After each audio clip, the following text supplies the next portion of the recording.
They read a letter she had never written aloud at her own betrothal, and by the time the last line had been spoken into the candlelight, Beatrice Pennvane had lost her name, her match, and her place in the world, all in the space of one held breath.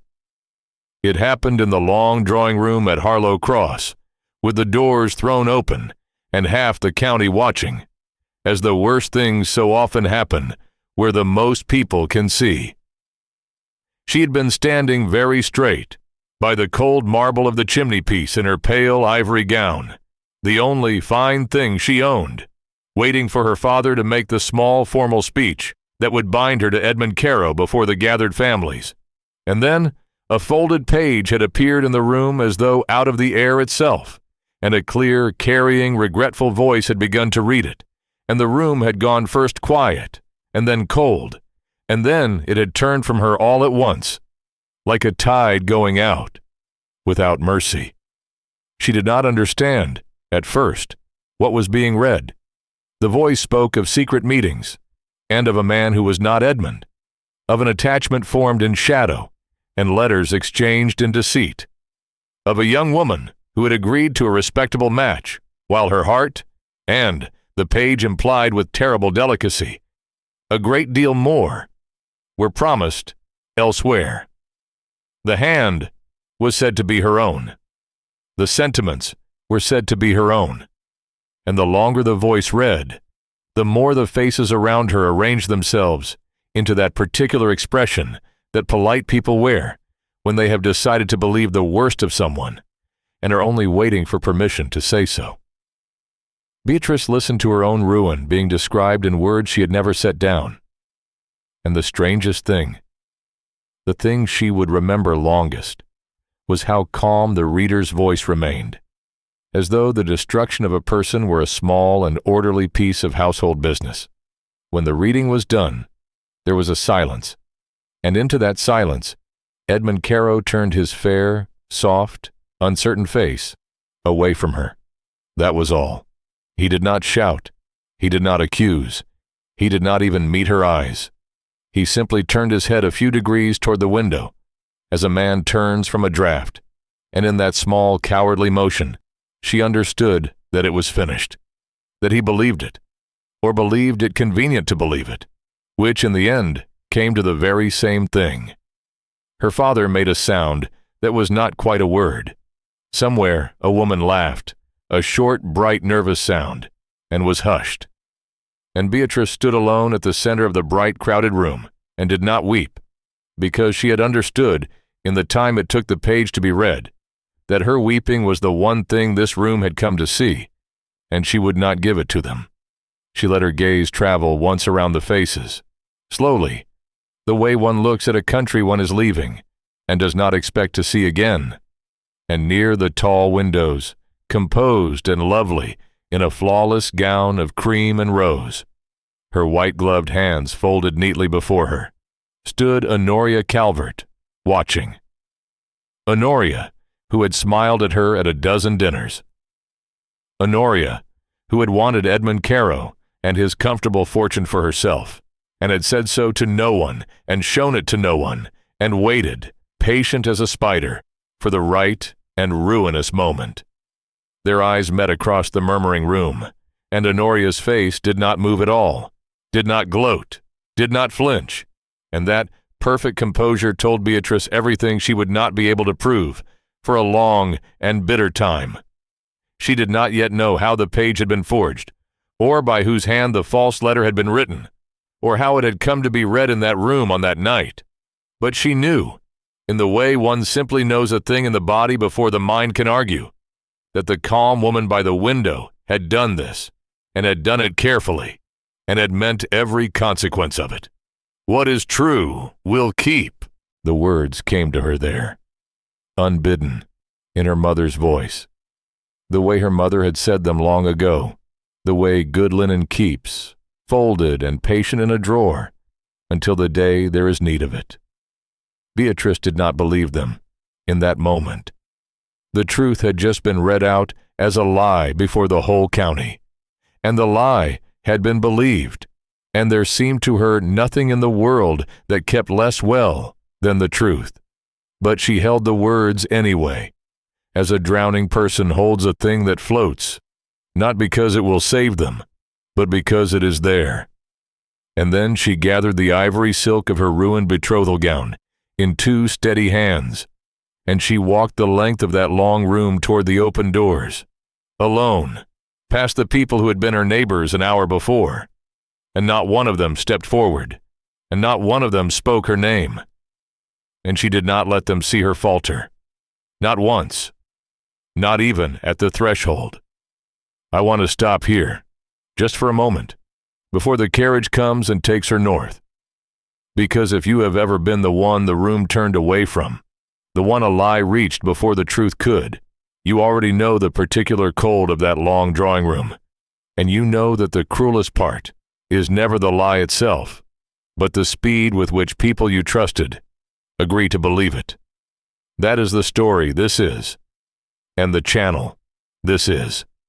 Candlelit Chapters is where the overlooked woman, the disgraced woman, the woman a careless world has decided it is finished with, turns out to have kept something it could not take, and is seen, at last, by the one person who looks past the whisper to the truth. If you are the kind of person who waits for that turn, who needs to see the truth keep, then stay with me, and stay with Beatrice, because she is about to be sent to the last house in England she would have chosen, to the coldest man in 3 shires, and he is the only soul in this entire story who is going to take one look at her ruin and refuse, flatly, and from the first hour, to believe a word of it. Her father came to her later, in the small, cold morning room where she had gone to be away from them all, and he stood in the doorway and could not look at her. Sir Henry Pennvane had once been a man of substance, but the substance had thinned year by year through soft management and bad seasons and a gentleman's reluctance to count, until what remained of the family was its name and its dignity, and very little else. And now, in a single night, even those were gone. He told her in a broken, halting way that the Carrows had withdrawn, that the settlement was void, that there was talk already, that there would be more. He told her that he had written to a distant cousin, that something would have to be arranged, that a young woman in her position could not remain at Harlow Cross or anywhere the story had reached, which was, by now, everywhere. He did not ask her whether the letter was true. That was the cruelest thing of all, crueler than Edmund's turned face, crueler than Honoria's composure. Her own father stood in the doorway and arranged for her exile, and never once asked her whether she had done the thing they said she had done. He had decided it was easier not to know. She did not argue with him.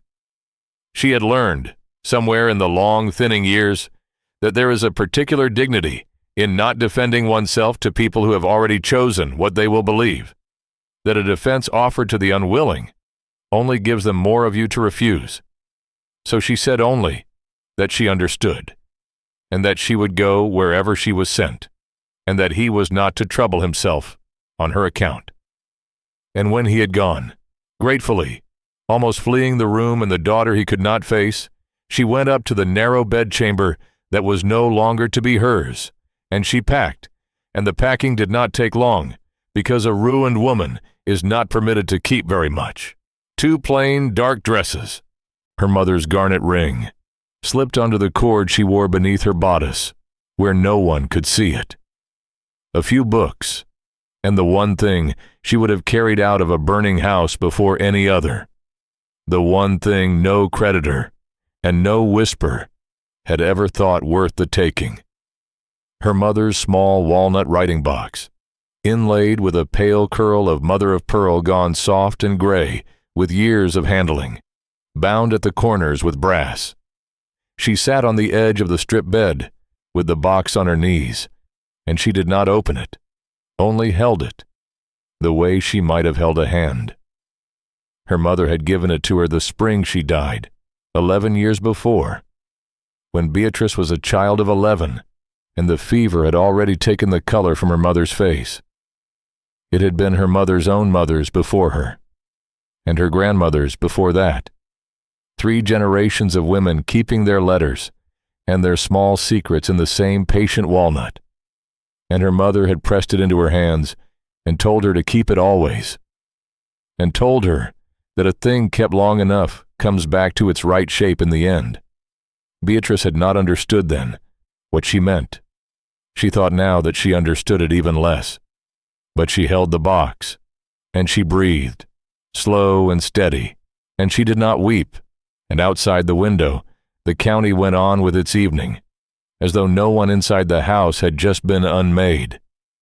The carriage that came for her 3 mornings later was a hired one, plain and black, and the road it took ran north, and then further north, out of the soft green country she had known all her life, and up into a harder and higher land of open moor and bare stone and a wide pale sky that seemed to go on without any intention of stopping. She sat very still at the window and watched the world change, watched the hedgerows give way to dry stone walls, and the walls give way to nothing at all, only the long brown swell of the moors rolling away to every horizon. And she felt the last warmth of the south fall behind her, mile by mile.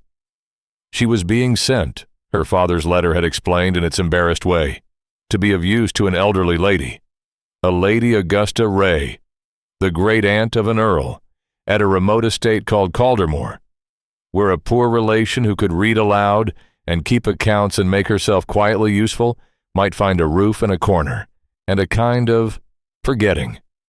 It was not a position. It was a place to disappear. Beatrice understood that perfectly well, and she found, somewhat to her own surprise, that she did not mind the disappearing. There was a mercy in going somewhere the story had not yet arrived, somewhere no face would arrange itself against her the instant she entered a room. She did not yet know that the master of the house she was traveling toward had a story of his own, older than hers and uglier, and that it was the very reason he, alone in all of England, would believe her. Caldermore rose out of the moor in the last gray light of the afternoon like something the land had grown rather than something men had built, a great weathered house of dark stone standing alone against the wide sky, with half its tall windows shuttered, and the other half catching the low sun and flat cold sheets. The formal garden before it had gone to ruin, the hedges grown shapeless, the gravel sprouting weeds, and the whole place wore the particular silence of a house where too few people lived in too many rooms.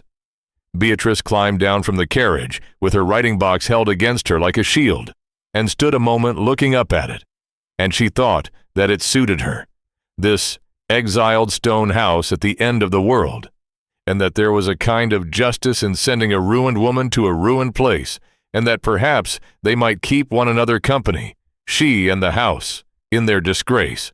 The great door opened before she had reached it. A square, steady gray-haired woman in a dark dress with a chatelaine of keys at her waist looked her over once, not unkindly, and said that she was Mrs. Tarrant, the housekeeper, and that they had not been sure she would come, and that the master was not a man for ceremony, and she had best know it now. She was taken not to a parlor, but to the foot of the great staircase, and there she met the master of Caldermore for the first time, and the meeting was as cold as the house.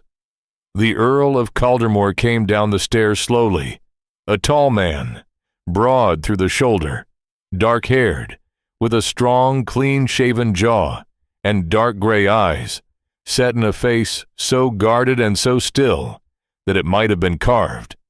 He was perhaps 34, though the stillness made him seem older, and he was handsome in a way that Beatrice noted distantly, and without warmth, as one notes that a winter field is beautiful, while one is freezing in it.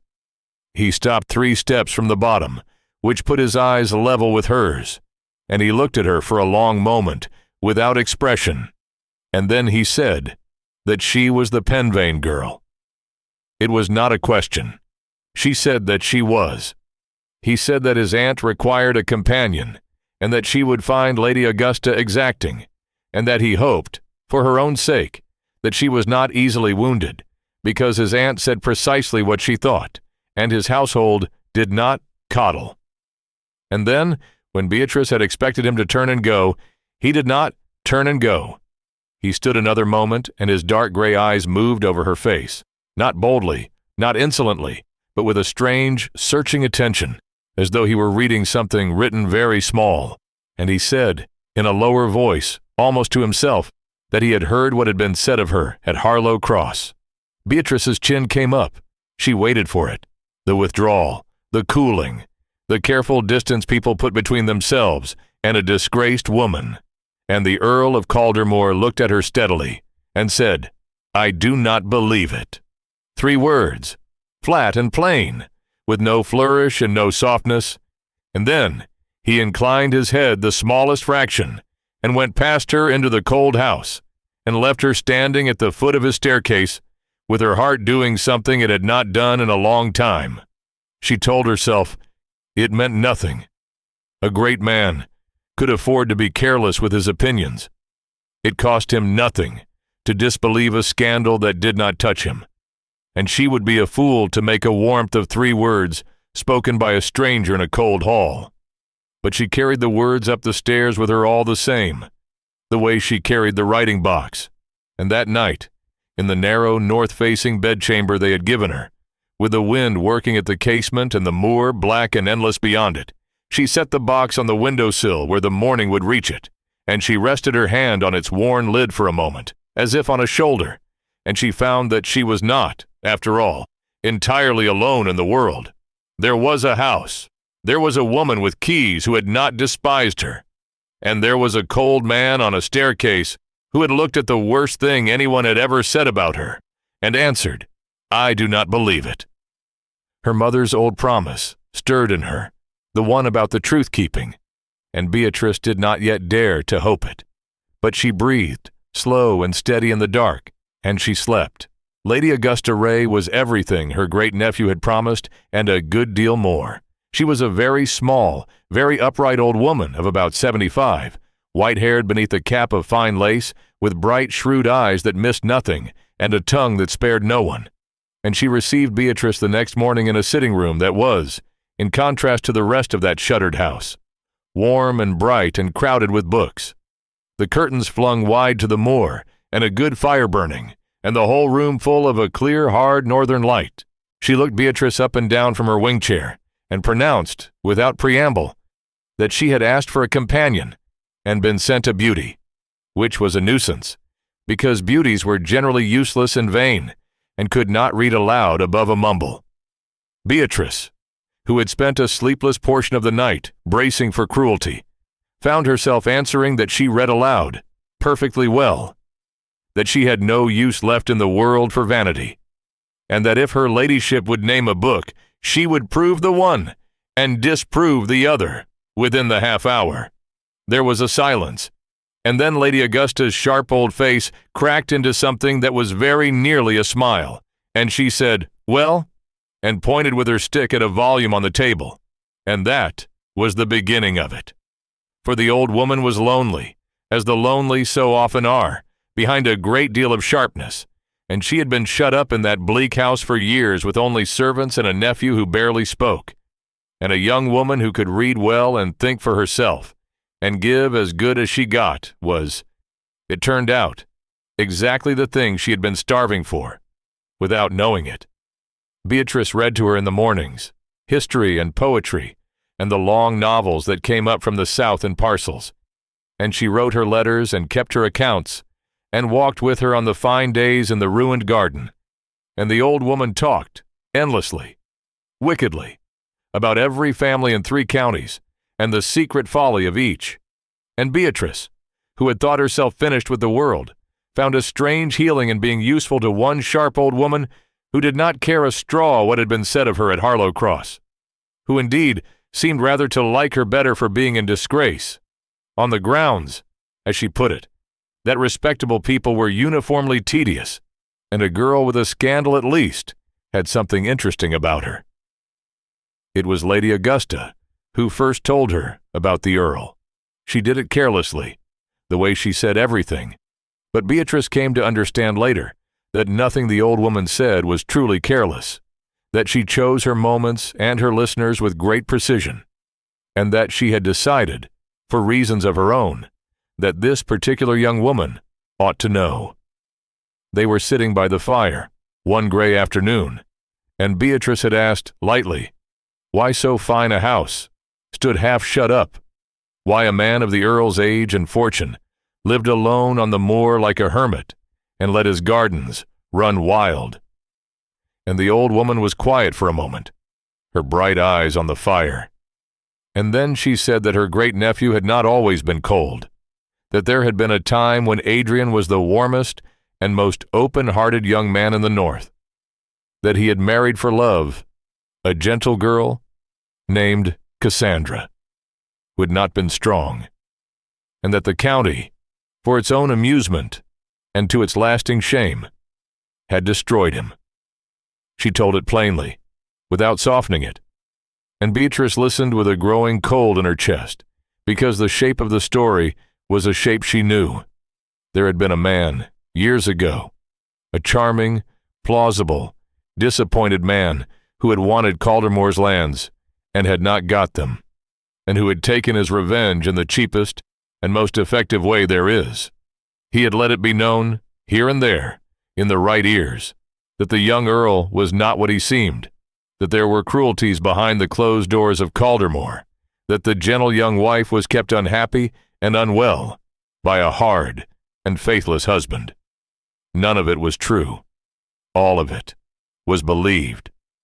The whispers had run through the county like fever, and the invitations had thinned, and the old friends had grown distant, and the gentle Cassandra, who was indeed unwell, but had been unwell from a weakness of the heart, and not from any cruelty of her husband's, had spent the last year of her short life watching the world turn its back on the man she loved, and being unable to mend it. She had died in the spring, in that very house, with the county believing her a victim of the husband who had in truth never left her side. And Adrian Ray had buried his wife and his good name in the same season, and had shut up half his house, and had grown, year by year, into the cold and solitary man who had come down the staircase to meet Beatrice, with a face like carved stone. Beatrice sat very still by the fire when the old woman had finished, and she understood, all at once, the thing that had happened on the staircase. He had not disbelieved the scandal against her out of careless generosity.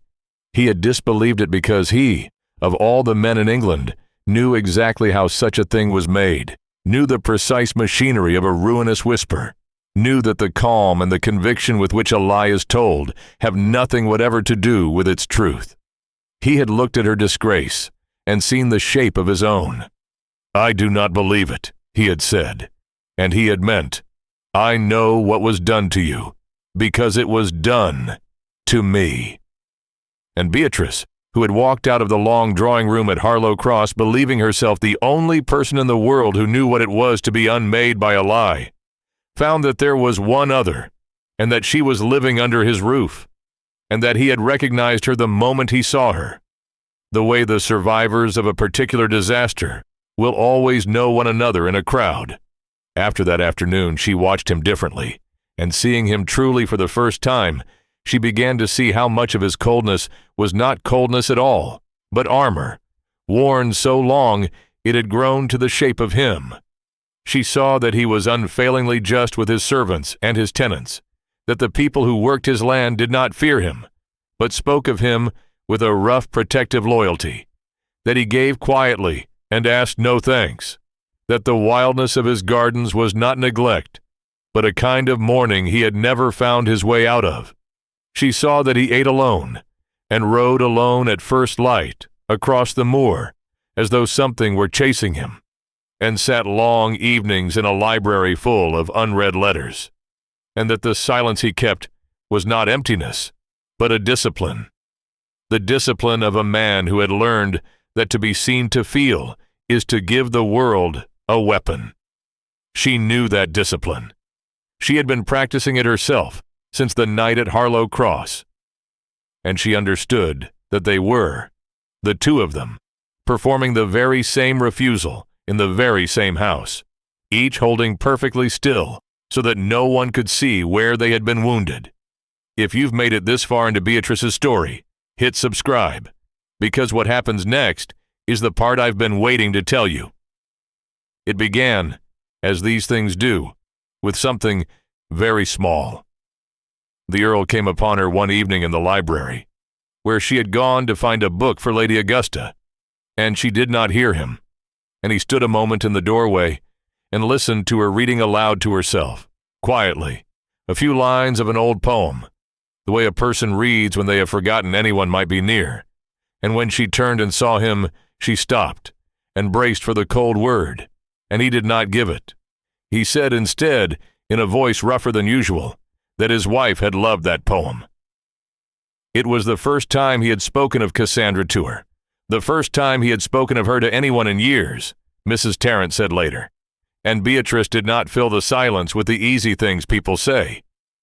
She only closed the book over her finger and waited, and after a moment he came into the room and sat, not near her, but in the same room, in the firelight, and they were quiet together.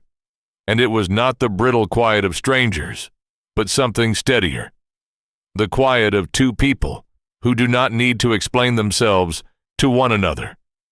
After a while he asked her, not looking at her, what the letter had said. The one at Harlow Cross. The one she had not written. And Beatrice, who had not spoken of that night to a single soul, found that she could speak of it to him, and she told him, plainly, all of it. The secret meetings she had never had, and the man who did not exist, and the hand that was said to be hers and was not. And he listened without once doubting her, and when she had finished, he said only, quietly, that whoever had made it well, and that a thing made that well was made by someone with a great deal to gain. And Beatrice said the name aloud, for the first time, Honoria Calvert. And the Earl was silent, and filed it away behind his still face, and she did not yet know what he meant to do with it. The autumn turned toward winter, and the days drew in, and a strange sweetness crept into the bleak routine of the house. The Earl began, without ever saying so, to be present. He took to coming to his aunt's bright sitting room in the late afternoons, on the pretext of business with the old woman, and staying past any business, listening while Beatrice read. He took to walking out with them on the fine, cold days, a careful arm's length from Beatrice along the frost-rimmed garden paths, talking of the land and the seasons, and slowly, of larger things, of books, and of grief, and once, haltingly, of his wife. Lady Augusta watched all of this with her bright, shrewd eyes and said nothing, which for Lady Augusta was a kind of roaring. And Mrs. Tarrant began to lay a third place at the long table without being told, and the master of Caldermore, who had eaten alone for years, did not send it away. Beatrice told herself still that it meant nothing, that she was a ruined woman, with no portion and no name, and no business letting her heart do what it was so plainly beginning to do. But she found herself dressing with more care, and listening for his step, and saving up small things through the day to tell him. And one evening, when he laughed, actually laughed, at something she had said, a short, surprised, rusty sound, as though the machinery of it had gone unused for years, she felt something turn over in her chest that she had thought the night at Harlow Cross had killed for good. It was a hard sickness among the tenant families, that autumn, that showed the Earl, more than any conversation could have, the true measure of the woman the county had thrown away. A low fever went through the cottages on the moor edge, the kind that comes with the wet and lingers, and the village had no doctor nearer than a long, cold ride, and one gray morning word came up to the house that two of the families were badly off, with no one well enough to nurse the rest.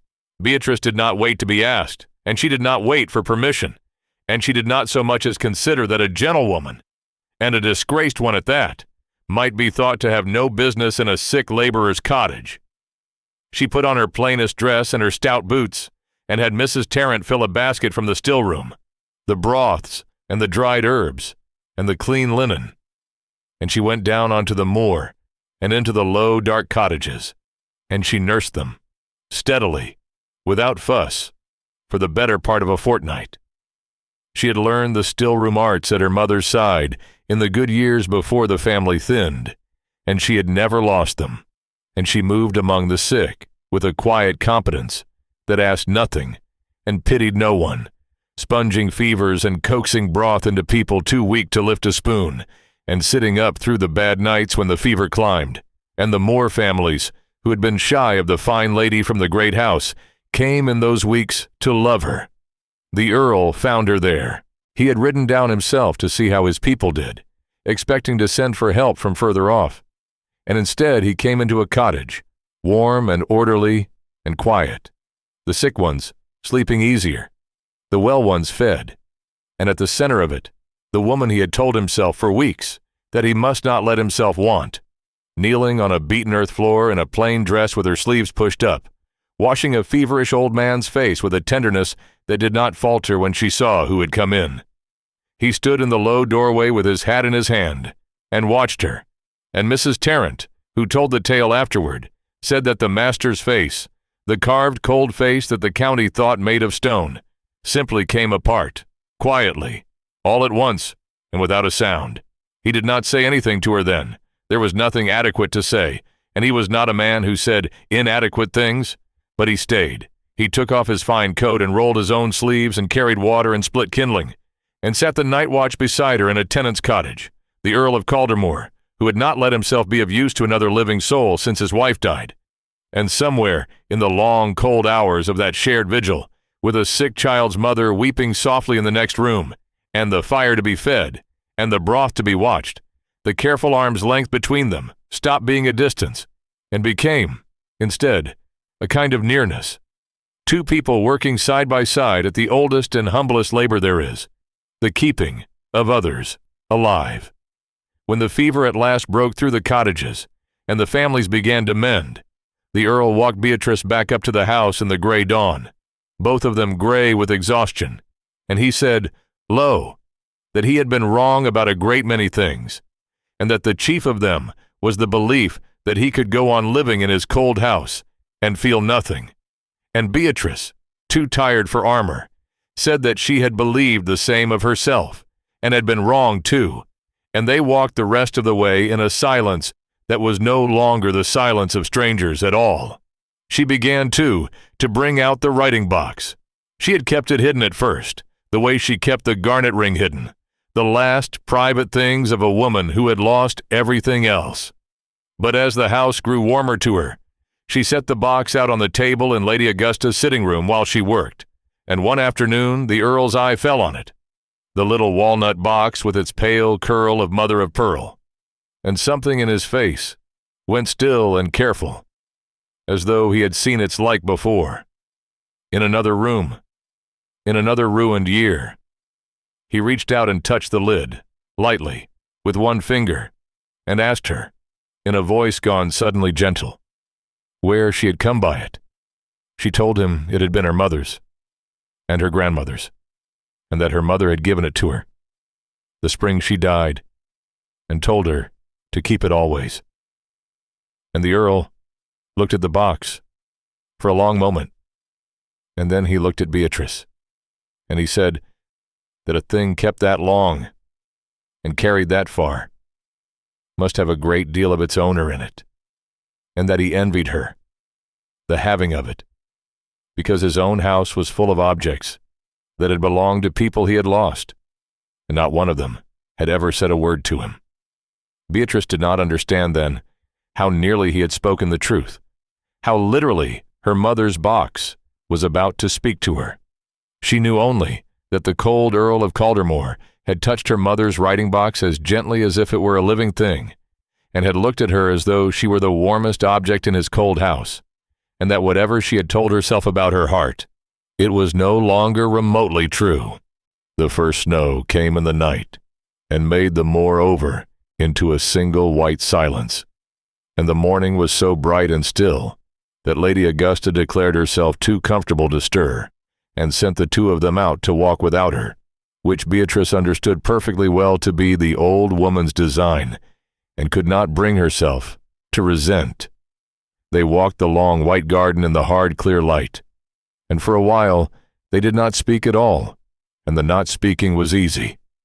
And then the Earl said abruptly, looking out at the white moor and not at her, that he had done a thing she ought to know about, that he had written to a man he trusted in the South, a careful man, and had asked him to learn quietly how the letter at Harlow Cross had come to be made and read. Beatrice stopped on the path. She had long since given up any hope of clearing her name. One did not clear a name.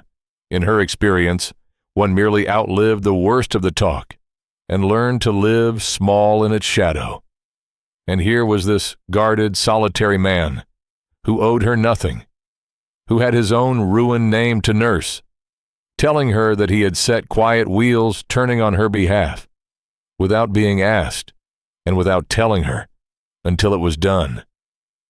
She asked him why, and the Earl was silent for a long moment, the snow bright all around them, and then he said that no one had done it for him when it was his turn, that he had stood in the wreck of his own good name and watched his wife grieve herself toward the grave, and not one soul in 3 counties had thought it worth the trouble to ask whether the story was even true.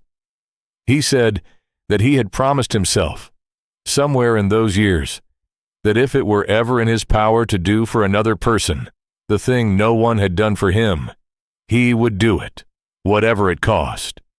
And then he looked at her, finally, full in the face, and said, in a low, rough voice, that it had not occurred to him, when he made that promise, that the person might be someone he could not stop thinking of. And the white garden was very quiet, and Beatrice's heart was not quiet at all. He did not say more than that. He was not a man who knew how to say more than that. Not yet. And she did not press him, because she understood that for a man like the Earl, those few words were the equivalent of another man falling on his knees. They walked back to the house, with a careful arm's length between them, gone suddenly charged and thin, and neither of them spoke of it again that day.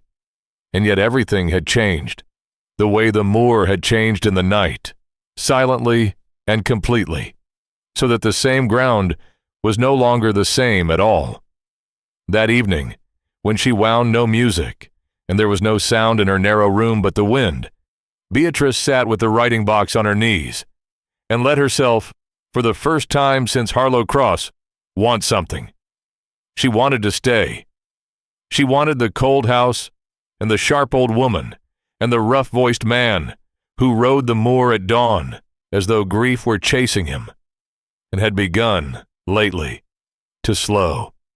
She wanted, against all sense, to be loved by him, and to love him openly, without the armor, and she pressed her hand flat to the lid of her mother's box and thought, what is true will keep, and let herself, for one dangerous night, believe it. This is the place where I must tell you what was happening in the bright South, while the snow fell on Caldermore, because the warmth growing in that cold house had not gone unnoticed, and there are people in the world who cannot bear to see a thing they have broken begin to mend. Honoria Calvert had ruined Beatrice Pennvane for a reason, and the reason had been Edmund Caro and his comfortable fortune, and in the months since the betrothal, she had got exactly what she schemed for, a contrite, manageable, well-fortuned husband, secured before the next season, the disgraced rival swept conveniently out of the county and out of memory. It ought to have been the end of it, but Honoria was not a woman who could leave a thing alone once she had begun to manage it, and word travels, even from the far north, carried in the gossip of servants and the chance remarks of travelers, and the word that reached her that winter was not at all the word she had paid for. The Pennvane girl, it seemed, had not crawled away to die quietly in obscurity, as a ruined woman was supposed to do. The Pennvane girl had been taken into the household of an Earl. The Pennvane girl was spoken of, by the few who had seen her, as having landed not in a gutter, but in a great house, with the regard, it was hinted, of its master, and that Honoria Calvert could not bear. It was not enough that she had won. The loser had to lose. It was not enough to take the match. The rival had to be destroyed past any chance of recovery, because so long as Beatrice Pennvane was alive and well and warm somewhere, there remained the unbearable possibility that the lie might one day be undone, that the truth might keep, and Honoria's whole comfortable victory rest on a forgery that the wrong person might still expose. She made inquiries in her careful way and learned the name of the house and the name of its master. And when she learned the master's name, she went very still. And then she smiled, because she had heard that name before. The Earl of Caldermore, the man the county had unmade years ago with a whisper, the man whose gentle wife had grieved herself to death in the shadow of a lie. Honoria understood, as only a maker of such things can understand, that she had delivered her victim into the one house in England, where the master knew the machinery of a false rumor too well to be fooled by hers. And she understood, too, the perfect and terrible solution. A man wounded once by a whisper is the easiest man in the world to wound again. She would not try to convince the Earl of Caldermore that Beatrice was guilty. He would not believe it. She would do something far crueler and far cleverer. She would send a whisper to the Moor designed not to make him doubt Beatrice, but to make him doubt himself, to wake the old wound, to make the warmth he was beginning to feel seem to him a danger and a folly and a betrayal of his dead wife's memory, and so to drive him back, of his own will, into the cold. The letter that came up from the south to Caldermore that winter was not addressed to the Earl, and did not name Beatrice at all.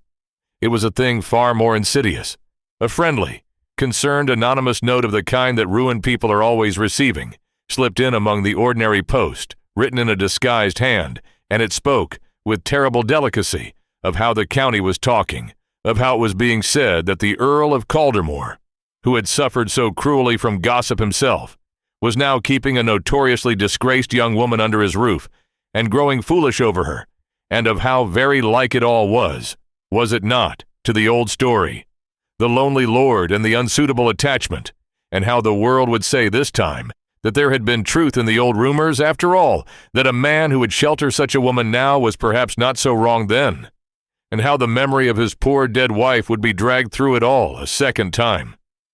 It was a masterpiece of cruelty, that letter.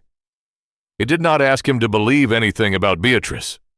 It asked him to protect his wife's memory and his own hard-won peace by sending the dangerous young woman away, and it made the sending away feel not like cowardice, but like loyalty, like decency, like the only honorable thing a grieving man could do.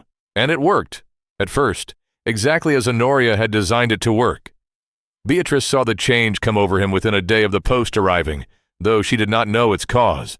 The warmth went out of the house, as though a door had been left open to the moor. The Earl stopped coming to his aunt's bright sitting room in the afternoons. He stopped walking out with them. He took his meals alone again, and the third place at the long table went unlaid.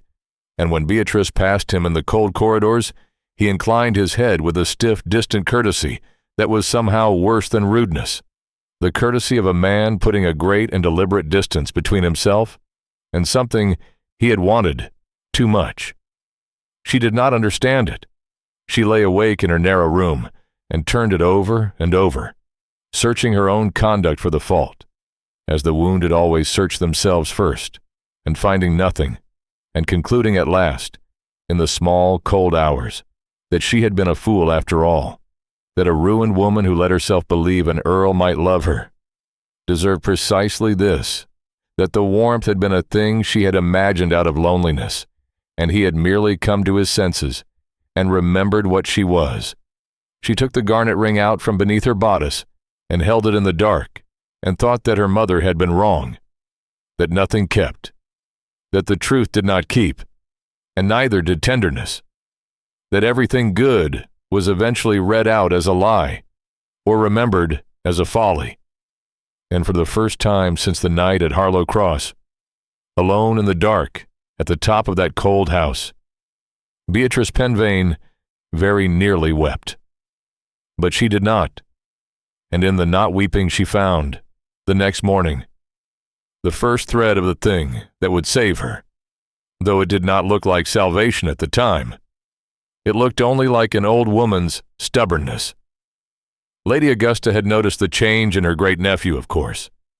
Lady Augusta noticed everything, and unlike everyone else in that careful house, she was entirely without fear and entirely without patience for nonsense.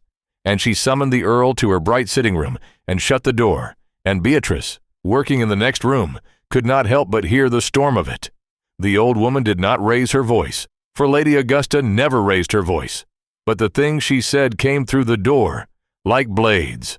She told her great-nephew that she had watched him turn to stone once before, over a lie, and that she would be damned if she would sit by and watch him do it a second time over another one. She told him that she had seen the warmth come into him these months past, that she had seen him become, for the first time since Cassandra, something other than a monument to his own grief, and that she knew, because she made it her business to know, that some cowardly anonymous letter had come into the house and frightened him back into his tomb. And she told him, in a voice gone suddenly fierce and low, that he, of all the men alive, who had been destroyed by exactly such a whisper, ought to be ashamed, past speaking, to have let one whisper do its work on him again, and that if he sent that good girl away to please the gossips who'd already ruined them both once, he would deserve every cold and solitary year the rest of his life chose to give him.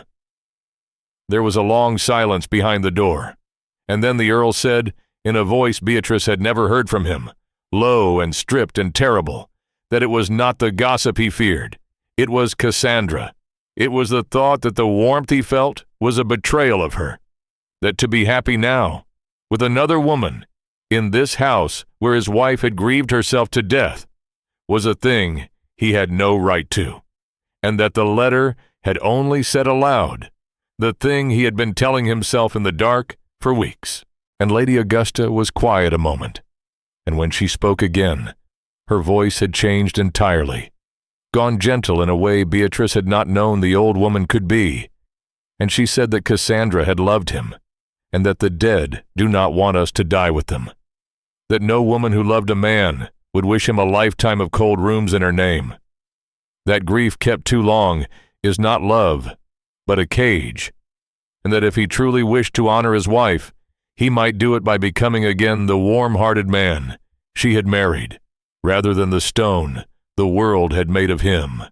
And then, more quietly still, she said that she was an old woman and would not be in the world much longer, and that she would go more easily for knowing he was not alone in it.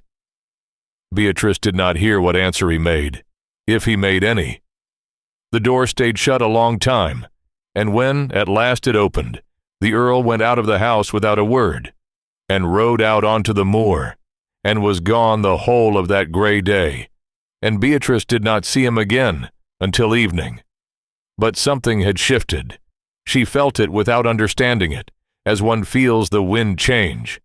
And that evening, unable to sit still, full of a restlessness she could not name, she did the thing she had not done since girlhood. She took her mother's writing box onto her knees, not merely to hold it, but to truly look at it, to handle every inch of it, as she had not done in years, turning to an old comfort, because the present had grown unbearable. And it was then, running her thumbnail idly along the base, where the wood had always seemed, now that she attended to it, a hair too thick, that she felt the seam. She had carried that box for 11 years, and never known it was there. A slender drawer, hidden in the thickness of the base, beneath the inkwell, so cunningly fitted that the join vanished into the grain, and it slid open under the press of her thumb with a small, reluctant sigh, as though it had been waiting a very long time to be found. Inside, in the narrow dark of it, lay 3 things: a folded letter, sealed with a single drop of red wax gone brown with age. Beneath it, her mother's small garnet ring, the twin of the one she wore on the cord, the one she had thought lost years ago. And beneath that, folded smaller and older and stranger, a second letter, in a different hand, a hand she did not at first recognize. Beatrice sat very still with the open drawer in her lap, and her heart going hard, because she knew her mother's writing as she knew her own face, and the sealed letter on top was addressed in that beloved familiar hand, in ink faded but legible, to one word, Beatrice. She broke the brown wax with hands that were not quite steady, and she unfolded the page, and she read her dead mother's voice come up off the paper after 11 years of silence. "My dearest girl," it began, "if you have found this, then you have had need of it. For I told you long ago that this box keeps what is true, and a mother does not give her child a comfort without also giving her, where she can, a weapon. There is a thing I never told you," the letter went on, "because you were too young when I sickened, and there was never the right hour, and now there will not be an hour at all. So I set it down here, in the one place I know you will keep, against the day you have need." And Beatrice read on, in the guttering candlelight, in the cold north room at the top of a stranger's house, while her mother, 11 years dead, told her at last the thing she had carried to her grave. She did not, that night, learn the whole of it. The hour was late, and the candle low, and her hands shaking too hard to read the second letter, the older folded one in the unfamiliar hand, and there was a great deal in her mother's letter she would need to read again by daylight to truly understand. But she had read enough. She had read enough to understand that her mother had left her something, that the writing box she had carried out of her ruin was not the worthless keepsake everyone had thought it, but a thing of real and dangerous consequence, and that what is true will keep was not, after all, the helpless comfort of a dying woman, but a promise and a map and the beginning of the end of Honoria Calvert.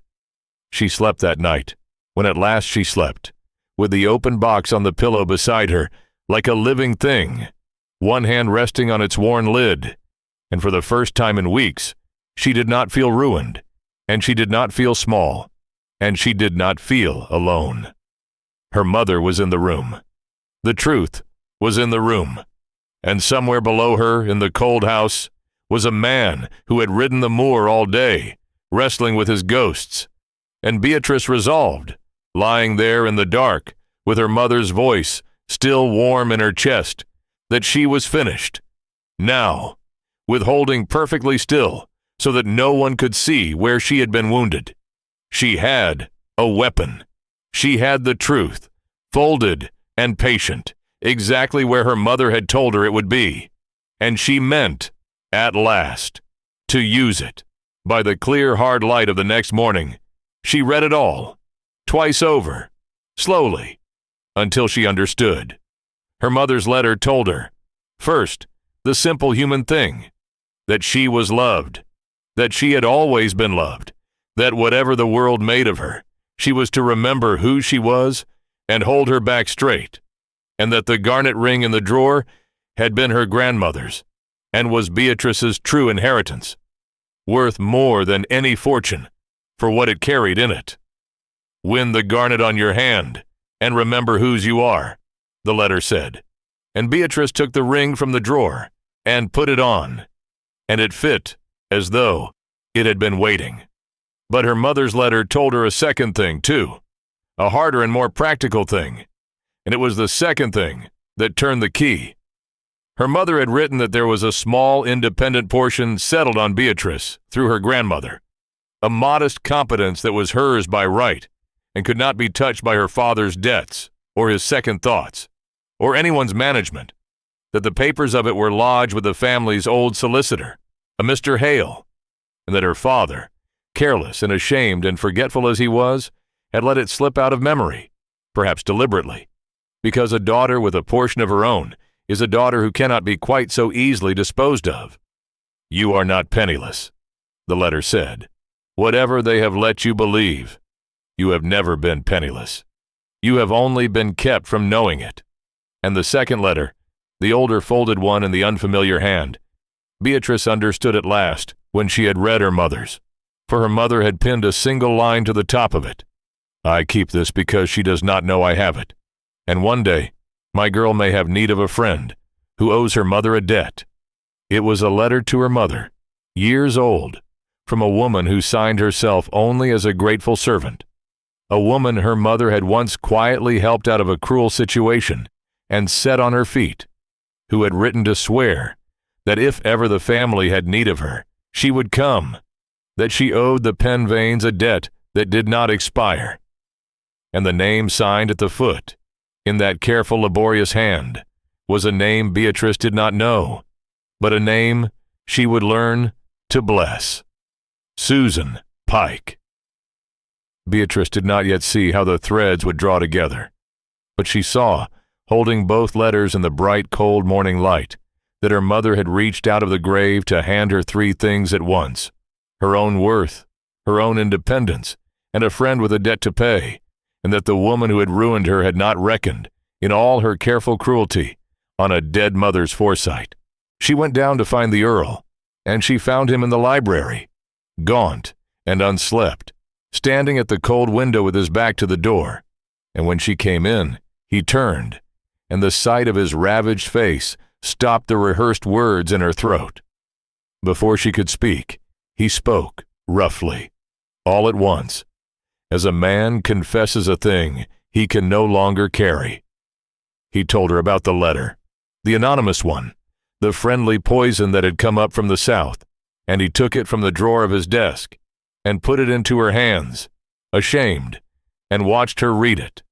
And Beatrice read the cruel, delicate thing that had driven him from her, the appeal to his dead wife's memory, the suggestion dressed as concern, and she understood the whole of it in an instant, because she knew, now, the mind that made such things. She looked up at him, and she said, quietly, that she knew who had written it, that the same hand that had ruined her at Harlow Cross had reached all the way to the moor to ruin her again, because Honoria Calvert could not bear that her victim had not died of the first wound. And she told him then everything. The portion her mother had left her, the solicitor Mr. Hale, the friend named Susan Pike, with a debt to the Pennvanes, the whole patient gift her dead mother had left, folded in a walnut box, against this exact day. And the Earl listened, and the gauntness went out of his face by degrees, and something else came into it, something Beatrice had not seen there before, a cold, bright steadiness, the look of a man who has been given, after years of helplessness, a thing he can actually do. He read the genuine letters twice, her mother's and Susan Pike's, and he handled them as carefully as if they were the last fragile things in the world. And then he set them down and looked at Beatrice and said, lo, that no one would ever read a forged page over her again, that he would see to it himself if it took the rest of his fortune and the rest of his life.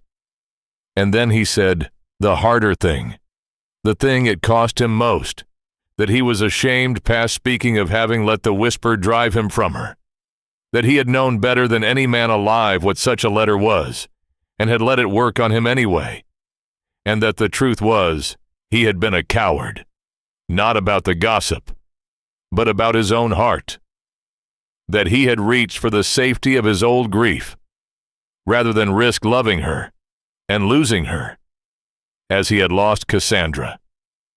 And Beatrice crossed the cold library and stood close to him, closer than the careful arm's length they had kept all those months. And she took his hand, the first time she had ever touched him of her own will, and she turned the garnet ring on her own finger so he could see it. And she told him what her mother had told her, that a buried truth comes back in the end, to its right shape, and that she was finished, now, with being kept from people who loved her, and that if he was finished with being a coward, they might, the two of them, stop holding so perfectly still and let themselves be seen.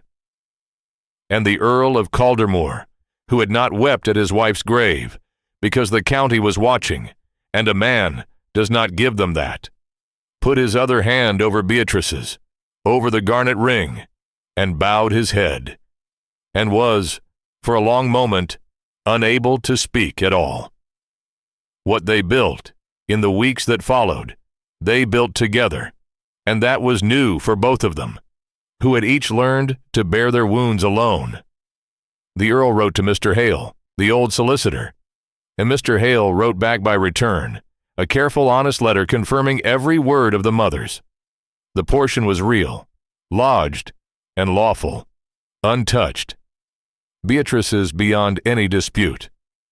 And Mr. Hale added, in a dry postscript that made the Earl almost smile, that he had wondered for some years when Miss Pennvane would come to claim what was hers, and that he had declined, more than once, to discuss it with her father, who had inquired in a manner Mr. Hale had not cared for.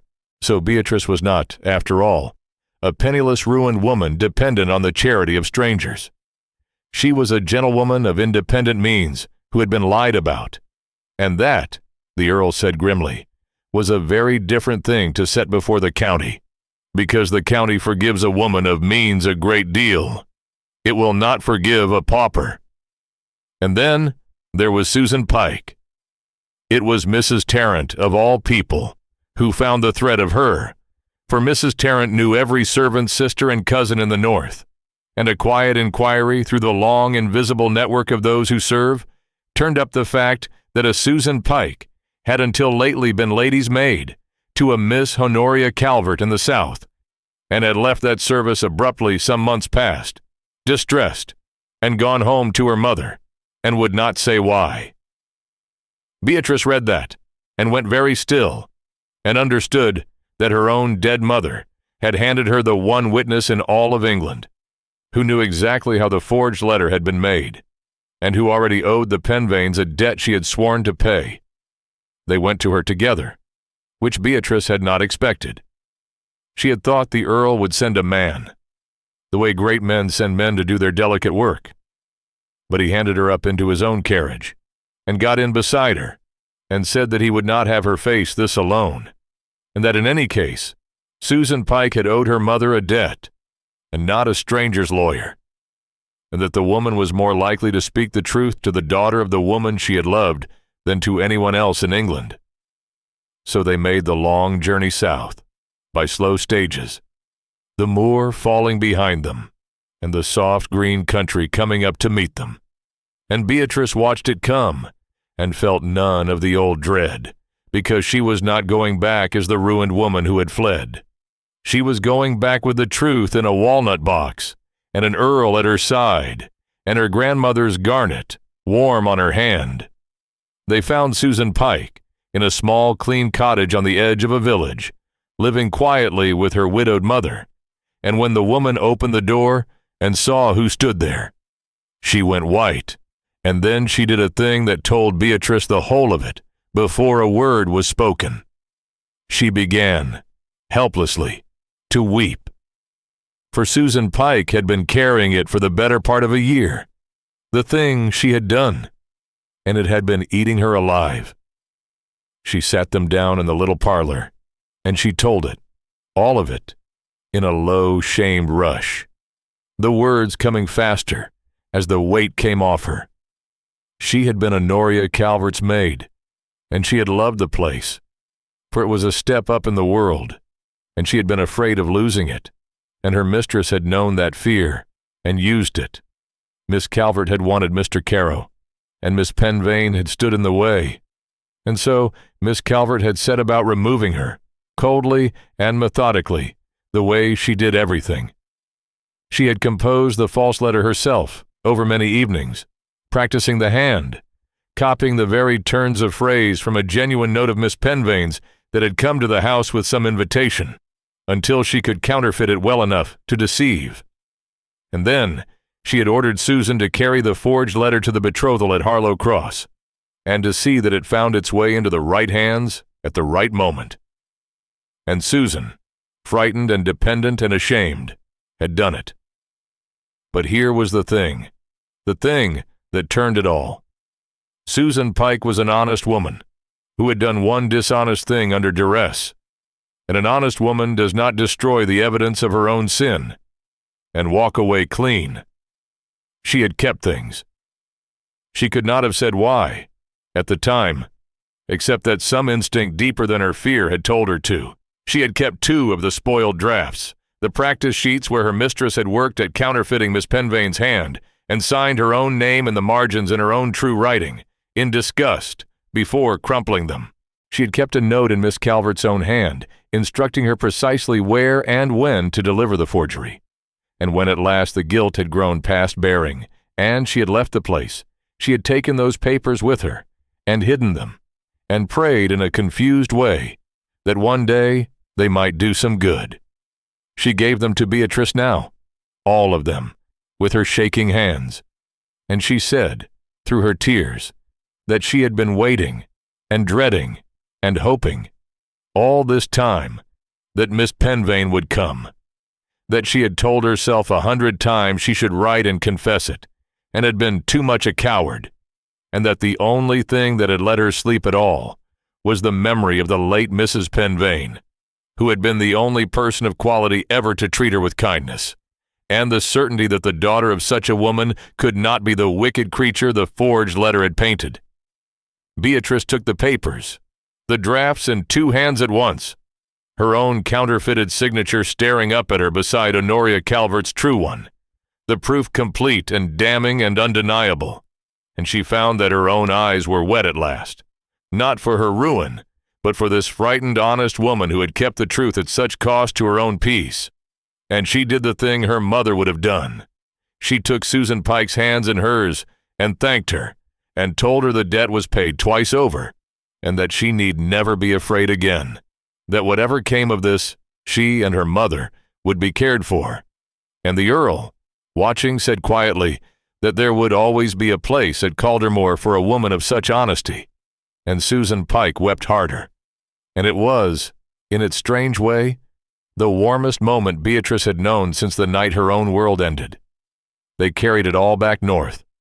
The forged drafts, the instructions in Honoria's hand, Mr. Hale's sworn confirmation of the portion, Susan Pike's willingness, at last, to tell the truth aloud to whoever needed to hear it. And the Earl, who had a cold, clear strategist's mind beneath all his grief, did not rush it. He could have exposed Honoria Calvert by a dozen quiet means. A letter here, a word there. The same machinery of whisper that had unmade them both, turned now against the woman who had wielded it. But he did not, and when Beatrice asked him why, he said a thing she never forgot. He said that a whisper, even a true one, was still a whisper, and that they had both been destroyed in private, by talk in corners, by faces that turned away and never said why, and that he would not give Honoria Calvert the mercy of a quiet ruin. The lie had been told in public, read aloud in a bright, crowded room before the whole county, and the truth, he said, would be told in exactly the same place, in the same light, before the same faces, so that every soul who had turned from Beatrice Pennvane that night would have to sit in a bright room and hear, in detail, precisely how they had been deceived, and precisely whom they ought to have doubted. He would not have the truth keep in a drawer any longer. He would have it read out where the lie had been read out. And there was, that spring, exactly such an occasion coming. The great assembly at Harlow Cross. The same house, the largest gathering of the county in the year. The very rooms where Beatrice had been unmade. Honoria Calvert would be there, secure and triumphant. Mrs. Carow now these several months, the disgraced rival long since forgotten, and the Earl of Caldermore, who had not gone into society in years, who was himself a byword for cold seclusion, sent word that he would attend, and would bring a guest, and the county buzzed with the strangeness of it, and never once suspected what was coming. She wore pale silver gray to the assembly, and her grandmother's garnet on her hand, and she carried nothing in her hands at all, for the Earl had said she was to walk in with her head up and empty-handed, a guest, and not a supplicant, and let others carry the papers. They arrived late, by design, when the rooms were full, and Beatrice walked into the long drawing-room at Harlow Cross on the arm of the Earl of Caldermore, into the same bright, crowded room where a letter she had never written had ended her, and the talk faltered, and the heads turned, and a silence began to spread from the door outward, as one face after another recognized the ruined Pennvane girl, returned, and on the arm of an Earl. Beatrice felt the old cold of that room reach for her, the cold of 100 eyes deciding what they would believe, and she did not let it take her. She turned her grandmother's garnet ring once on her finger, the small, private gesture her mother had taught her across 11 years, and the grave, and she remembered who she was, and she held her back straight and her chin level, and she walked into the heart of the room as though she owned it, and beside her she felt the Earl, who had not walked into a room like this since his own ruin, doing exactly the same. She saw Honoria across the room, lovely and composed in ice blue silk, and she watched the precise moment that Honoria understood. The polished face did not crack. Not at first. Honoria Calvert was far too practiced for that. But Beatrice, who had learned to read the small tells of people who hold perfectly still, saw the flicker, the swift calculation, the first cold touch of fear in the pale blue eyes, and she knew that Honoria had seen the garnet and the silver gray and the Earl, and had begun, too late, to be afraid. And then the Earl of Caldermore did the thing he had planned. He did not shout.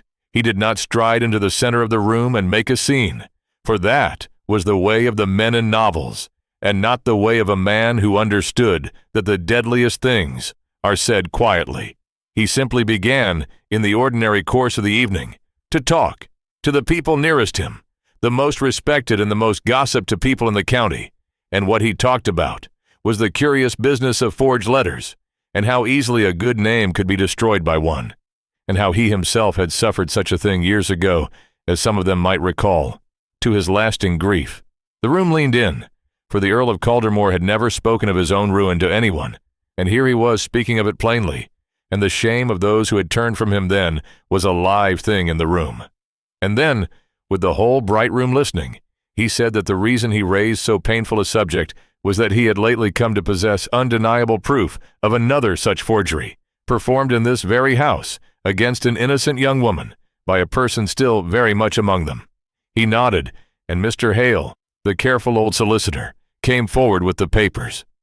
And in the ringing silence of that crowded room, the truth was read out, exactly where the lie had been read out.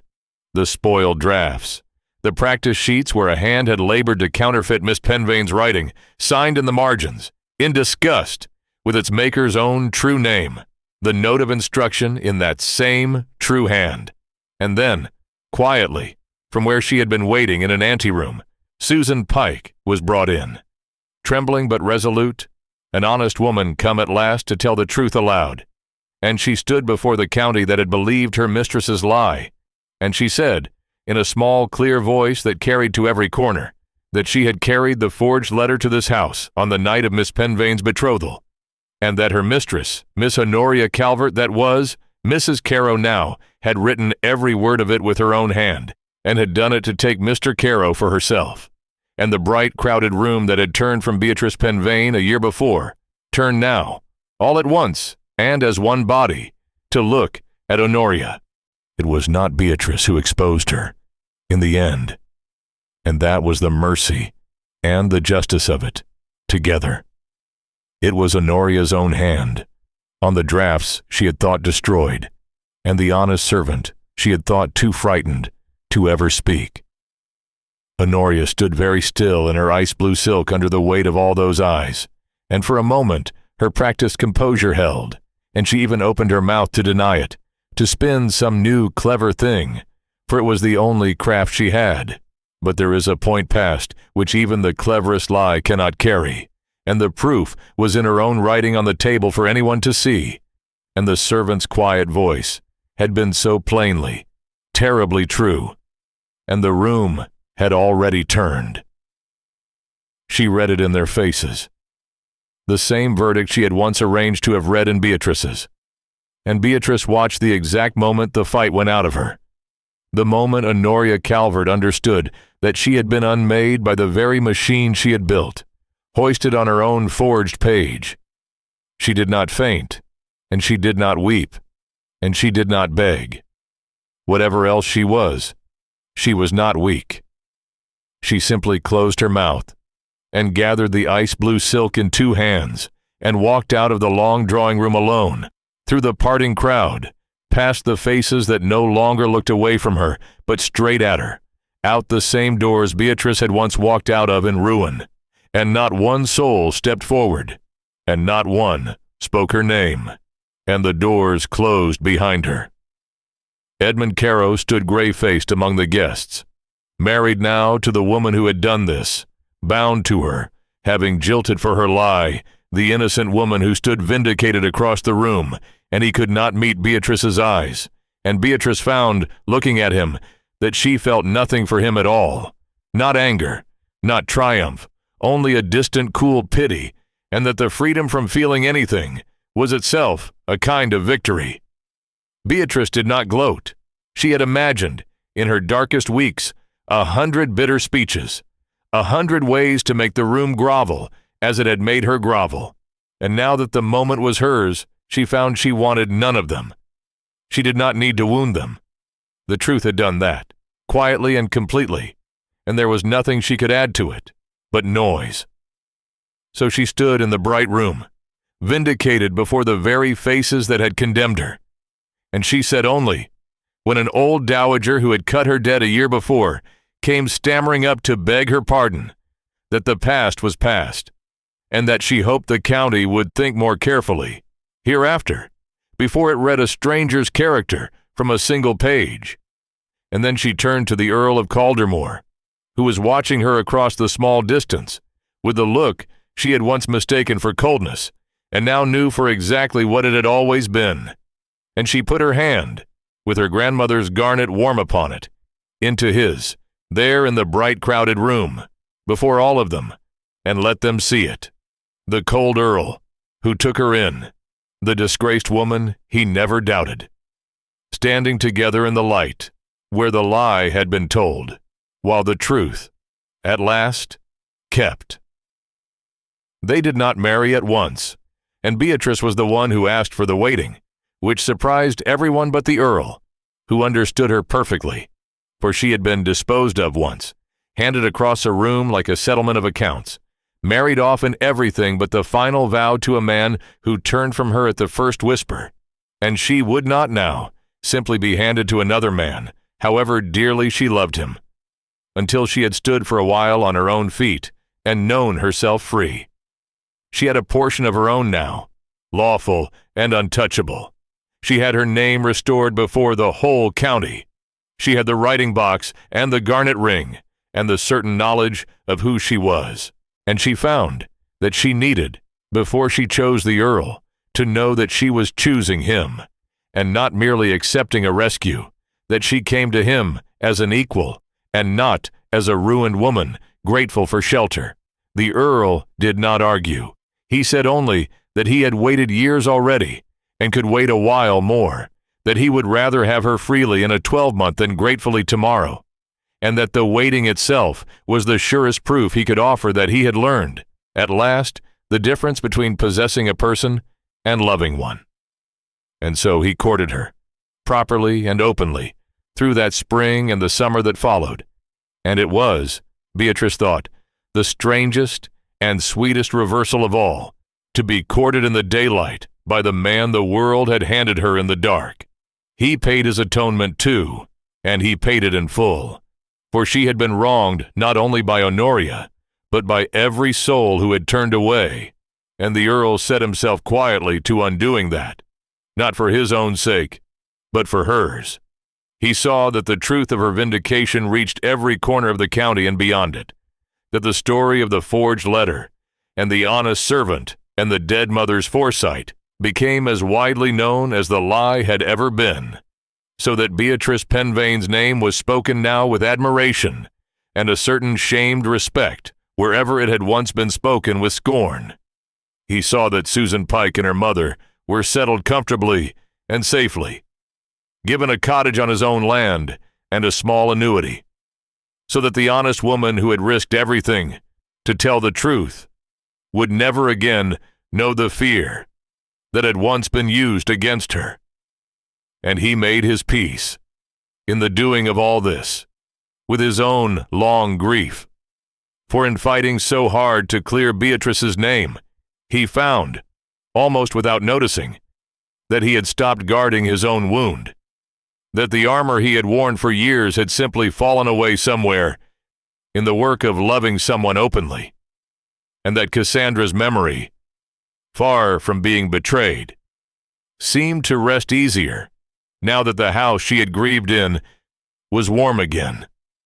It was in the early autumn, almost a year to the day from the night her old world ended, that Beatrice sat once more with her mother's writing box on her knees in the bright sitting room at Caldermore, and read the letter through one final time, slowly, and understood the last of it.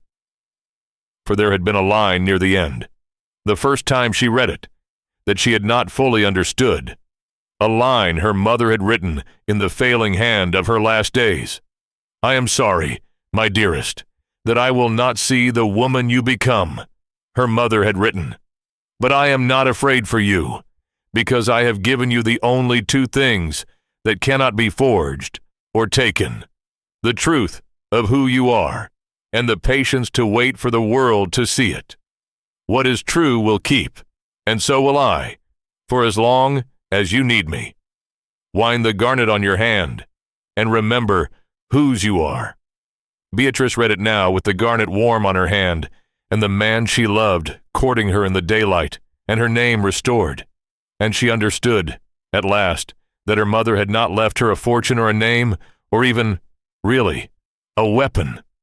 Her mother had left her a way of standing in the world, straight-backed, patient, certain of the truth even when the truth was buried, willing to wait however long it took for what was true to keep its promise and come back to its right shape. That was the inheritance. The box was only where she had kept it.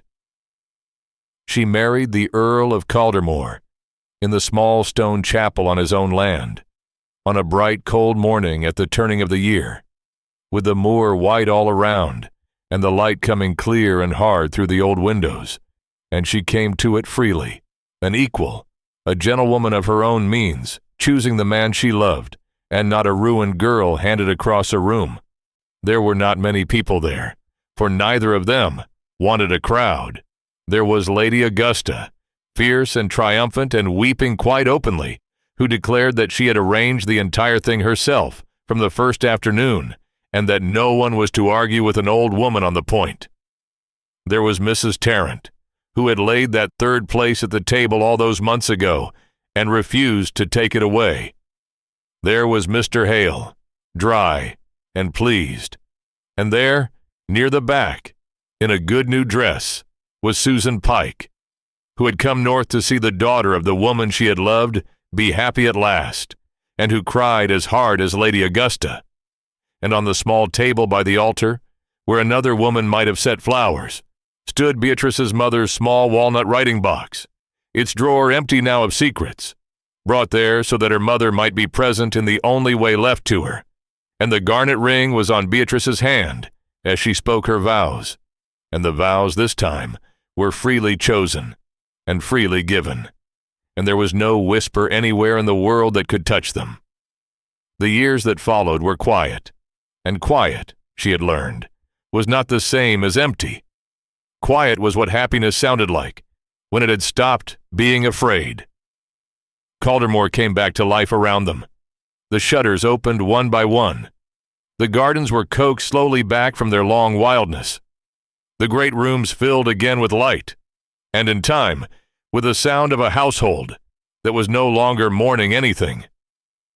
The Earl, who had ridden the moor at dawn, as though grief were chasing him, rode it now for the simple pleasure of it. And more often than not, he rode it beside his wife, who had learned to sit a horse over those northern years and to love the wide, hard country that had once seemed to her the end of the world, and had turned out to be the beginning of her life. Lady Augusta lived to see 2 more winters, sharp-tongued and content, and went at last in her sleep in the bright sitting room she loved, with Beatrice's hand in hers, and her last clear words, characteristically, were that she had been right about everything, and expected to be told so.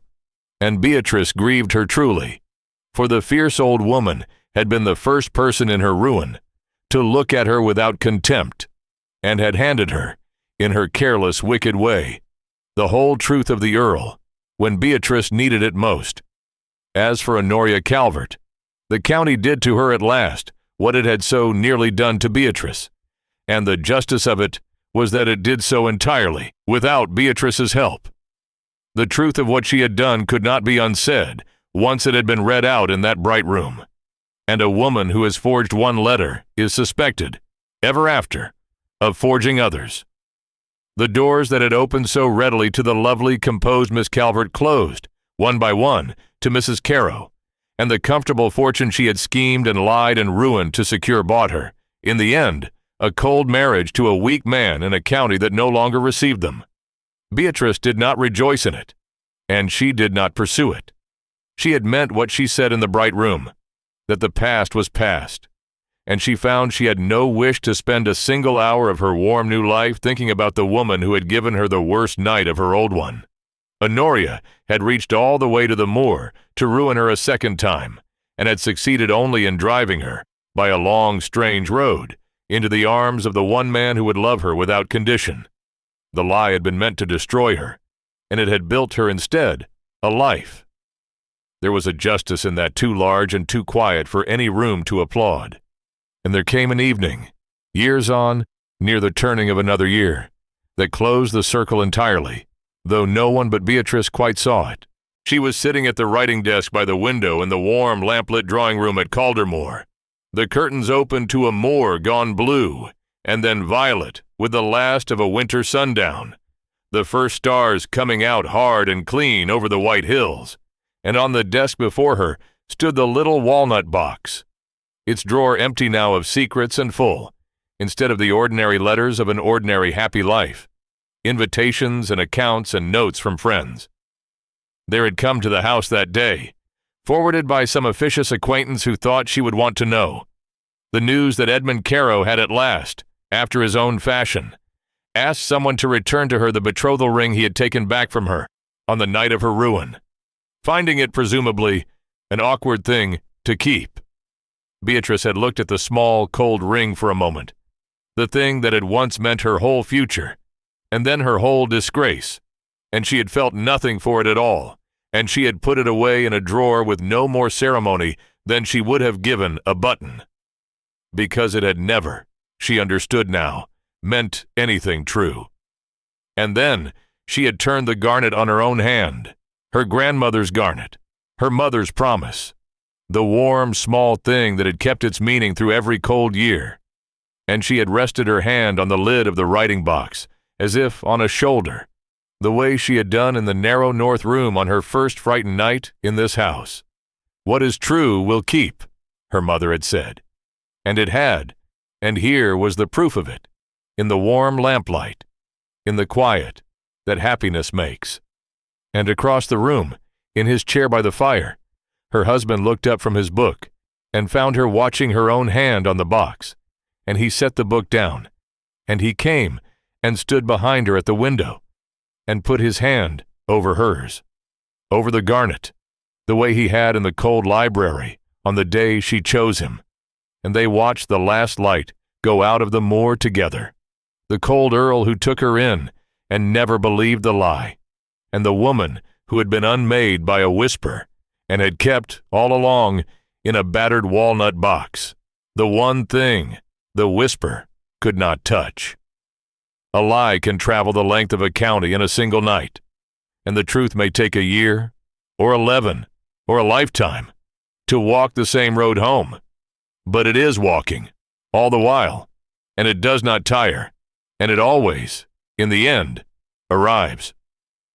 So tell me, before you go, do you believe, as Beatrice's mother did, that what is true will always keep no matter how long it is buried?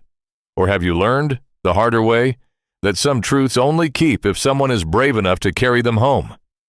That was tonight's chapter from Candlelit Chapters. If her story moved you, snuff the candle gently and join me for the next.